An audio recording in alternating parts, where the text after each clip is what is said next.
Thank you for choosing Streaming Church TV for all your video streaming needs.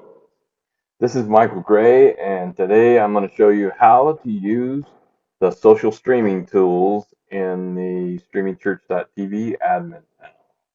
So you want to first navigate to Event Admin and then Social Streaming.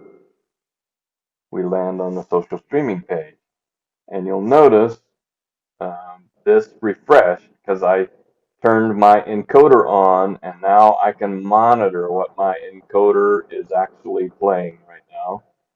So that's step one, turn on your encoder and then come into, and let's start with Facebook, and we're going to do Facebook info, which is going to launch us here to Facebook Live Producer. Okay, once you land on Facebook Live Producer, you should see all of these options. First of all, before you go any further, it's going to default to you, the person, your profile. You don't want to stream to your profile. That's where you'll switch and you'll go here to either a page or a group. And then okay, now I'm streaming. I've confirmed that I'm streaming to my Church App Live page. And then I am going to come over here to the body of the setup. And I am choosing, I want to use a stream key. And I'm going to scroll down just a little bit and I want to toggle this on. We want to use a persistent stream key. That means once we bring it over, we won't have to repeat that process again. The key will stay the same. So now we'll come over here to the server URL and we will copy that RTMP, and then we're going to jump back to our admin panel. Now, I usually split the screen or put them to where I can access both of them and toggle back and forth because we'll do this quite a bit. Now I need my stream key, which is right here. I'm going to come back and I'm going to do stream key. Okay. Then I'm going to do start. Okay. Now I'm going back to Live Encoder again, the Facebook producer, sorry.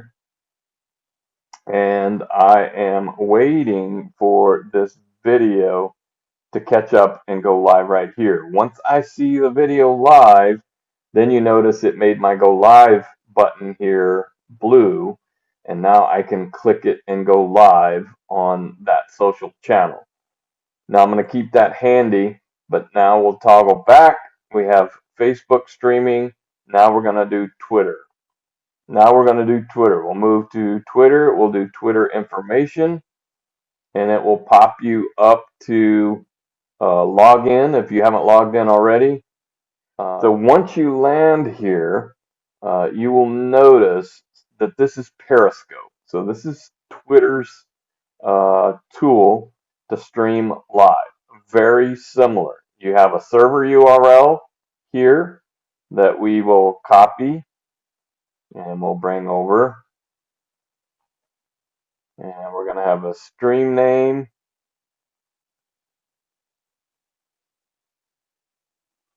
Copy and bring over.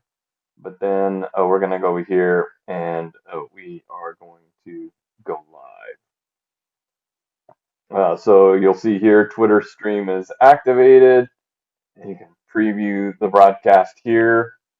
And then the last and final step is to tell Twitter to go live. And you click this, and what you're streaming will then go live to your Twitter page. And that will set up YouTube. So click on the YouTube info.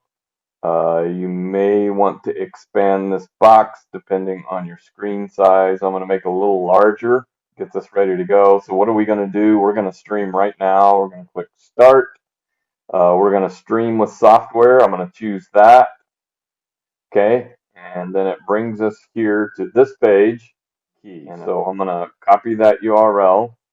I'm going to bring it over. And then I'm going to come back and I am going to copy the stream key.